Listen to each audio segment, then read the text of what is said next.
உங்களை யாராவது நக்கலா பேசுறாங்களா?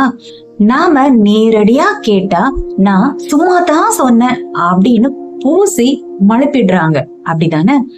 ஆனா நீங்க ஒண்ணு கவனிச்சிருக்கீங்களா? உங்க மேல இருக்கிற கோபத்தை உங்க மேல நேரடியா காட்ட முடியாம வேலைகள்ல இழுத்தடிச்சு உங்களை எரிச்சல் ஊட்டுவாங்க, அப்படித்தானே? இவங்கள தாங்க உளவியல்ல பாசிவ் அக்ரெசிவ் மனிதர்கள் அப்படின்னு சொல்லுவாங்க. இவங்களுக்கு உங்களுடைய கோபம் தாங்க உணவு. நீங்க கோபப்பட்டா அந்த இடத்துல அவங்க ஜெயிச்சுடுறாங்க. சரி, அப்படின்னா நாம இவங்களை எப்படித்தான் ஜெயிக்கிறது? நாம இவங்களை எப்படித்தான் வழிக்கு கொண்டு வர்றது அப்படின்னு யோசிக்கிறீங்களா? நிச்சயமா முடியும் நட்புகளே. இன்றைக்கு நாம இந்த காணொலியில கோபமே படாம அவர்களின் முகமூடியை கிழித்து அவர்களை வழிக்கு கொண்டு வர்ற the art of calm defines, அதாவது அமைதியான எதிர்ப்பின் கலை சைக்காலஜில இருந்து ஒரு 4 உளவியல் ரகசியங்களை தாங்க பார்க்க போறோம். அதனால கடைசி வரைக்கும் எதையும் மிஸ் பண்ணாம பாருங்க. வணக்கம் நட்புகளே, இது கதை பாக்ஸ் தமிழ் சைக்காலஜி. நான் சுதா. சரி, இப்ப நாம முதல்ல ஒன்ன புரிஞ்சுக்கணும். அது என்னன்னா the illusion of control, அதாவது கட்டுப்பாட்டின் மாயை. இப்ப நாம என்ன நினைச்சுக்கிறோம் அப்படின்னா, அவங்க ஏன் அப்படி பேசுறாங்க, அதாவது அவங்க நம்மள காயப்படுத்துறதே அவங்களுடைய நோக்கம் அப்படின்னு நினைச்சுக்கிறோம். ஆனா உண்மை என்ன தெரியுமா? நம்மள நேரடியா தாக்க தைரியம் இல்லாத ஒரு கோழையோட சுய தற்காப்பு முறைதான் இந்த மறைமுக தாக்குதல் அப்படிங்கிறத நாம முதல்ல தெரிஞ்சு வச்சுக்கணும். அவங்களுக்கு உங்ககிட்ட நேரடியா மோதுறதுக்கு தைரியம் கிடையாது. அவங்க கிட்ட நீங்க உங்களுடைய கோபத்தை நேரடியா காமிச்சா அது அவங்களுக்கு ஒரு ஆயுதமா மாறிடும். அவங்க என்ன சொல்லுவாங்க தெரியுமா? பாத்தீங்களா, இவங்க எப்பொழுதும் இப்படித்தான், எதற்கெடுத்தாலும் கோபப்படுவாங்க அப்படின்னு உங்க மேல பழிய போட்டுட்டு அவங்க தப்பிச்சிடுவாங்க. அதனால இனிமேல் நீங்க அவர்களுடைய தாக்குதலுக்கு இரையாகிற ஒரு ஆளே கிடையாது. அவர்களுடைய அறியாமையை வேடிக்கை பார்க்கிற நடுநிலையான ஒரு பார்வையாளர், நியூட்ரல் அப்சர்வரா உங்களுடைய பார்வையை மாத்திக்கோங்க. அதனால இனிமேல் அவங்க என்ன சொன்னாலும் உங்களுடைய மன அமைதியை குலைக்க அனுமதிக்காதீங்க. சரி, இப்ப நாம ஃபர்ஸ்ட்ல பார்க்கக்கூடிய பாயிண்ட் என்ன தெரியுமா? த கிளினிக்கல் லென்ஸ், அதாவது ஒரு விஞ்ஞானியின் பார்வை.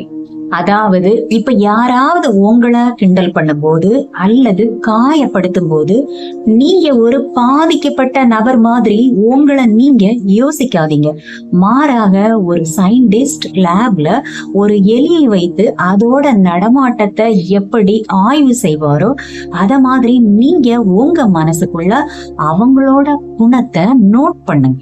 உதாரணமா அவங்க ஒரு நக்கல் கலந்த பாராட்டு, அதாவது உன் மூளைக்கெல்லாம் இந்த வேலை கிடைச்சதே பெரிய விஷயம்தான் அப்படின்னு சொன்னாங்கன்னு வச்சுக்கோங்க.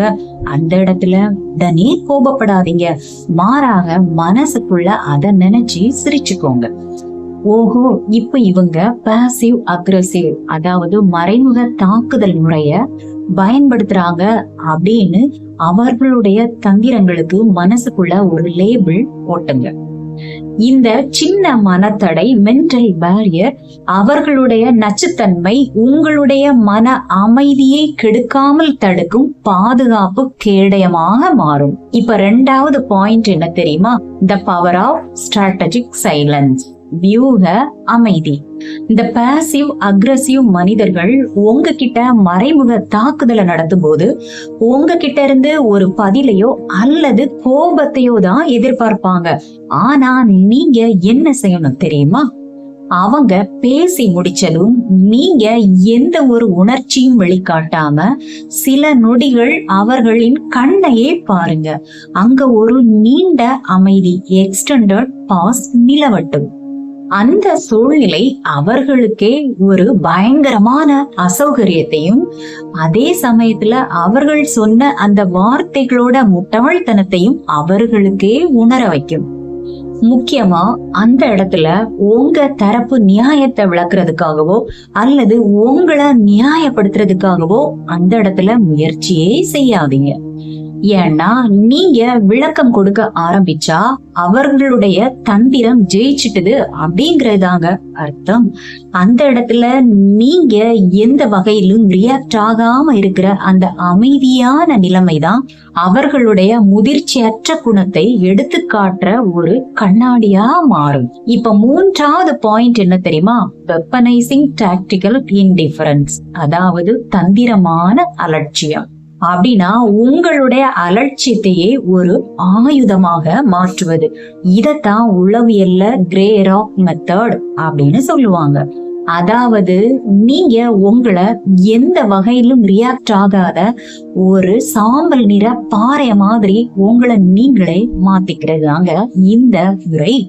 உதாரணமா இப்ப யாராவது உங்களை பார்த்து நக்கலா, என்ன இன்னைக்கு நீ ரொம்ப சீக்கிரமா வந்துட்ட அப்படின்னு கேட்டா முகத்துல எந்த உணர்ச்சியும் காட்டாம, ஆமாங்க இன்றைக்கு சரியான நேரத்துல வந்துட்டேன் தேங்க்ஸ் அப்படின்னு சொல்லிட்டு உங்க வேலைய செய்யறதுக்காக இறங்கிடுங்க.